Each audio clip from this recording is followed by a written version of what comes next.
జరా మీ ఊర్లో ఎవరికైనా పెద్ద మనిషికి అడిగిరా? ఊర్లో ఎవరికైనా పెద్ద మనిషికి అడిగిరా? ఫోన్ కాదు, ఊర్లో ఎవరికైనా పెద్ద మనిషికి అడిగిరా? అరే ఏ క్రిస్మస్ అయిపోయింది భయ్. అరే ఉంటాను క్రిస్టియన్ ఏమన్నా చేసుకోబో.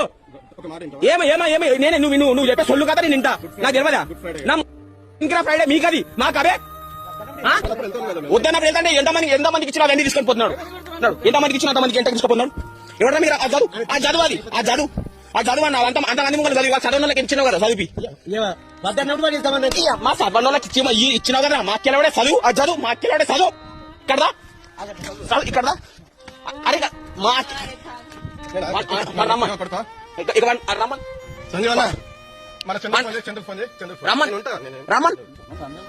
చదువు అంటే నీకు బడవేమున్నారా? చదువు అంటే చదువు చదువు నీకు ఎవరైనా నీకు ప్రచారం చేయమని ఎవరు తిరగమన్నారా? ఊళ్ళో పెద్ద మనుషుల్ని అడిగినావా అంటున్నావు. ఓకే, మరి నువ్వు పెద్ద మనిషి అని తెలిసి చేయందుకు ఇస్తున్నావురా?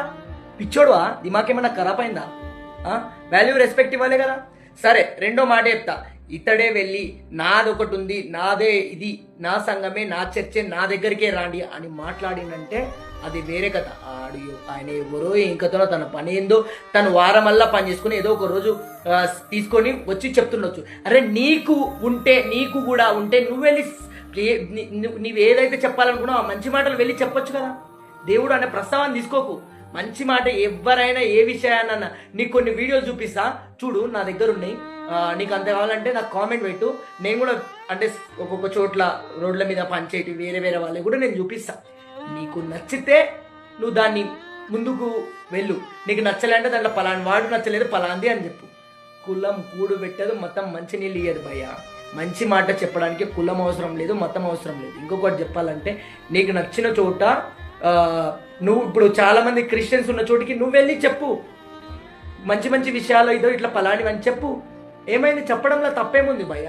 కొట్టొద్దు అట్లా. నువ్వు కొట్టినందుకే నేను మాట్లాడుతున్నా తప్ప అట్లా కొట్టడం తప్ప. ఒక ముసలి పెద్ద మనిషిని పట్టుకొని చేత్తో నీ తండ్రి అంత ఏజ్ వాళ్ళ పిల్లలు ఉంటే ఆ పిల్లలు ఒకవేళ కొడుకో వాళ్ళు ఉంటే వాళ్ళ నాన్నని కొడితే వాళ్ళకి ఎంత బాధ, ఎంత మనసు, ఎంత ఎట్లా అనిపిస్తుంది చెప్పు. అరే నువ్వు నీ జీవితంలో నువ్వు ఎవరికైనా ఒక 1000 రూపాయలు హెల్ప్ చేసినావా? నీ జీవితంలో నువ్వు ఎవరికైనా కొంచెమన్నా ఆదుకున్నావా? ఎవరికి నువ్వు ఏం చేయలేవు. ఇట్లాంటివి ఏమైనా ఉంటే దాంట్లో వెళ్ళి వీడియోలు పెట్టి పెద్ద అరే మొన్న గుళ్ళేకి రాని అన్నందుకు చంపేసిరు మళ్ళీ ఆడ మాట్లాడతావా?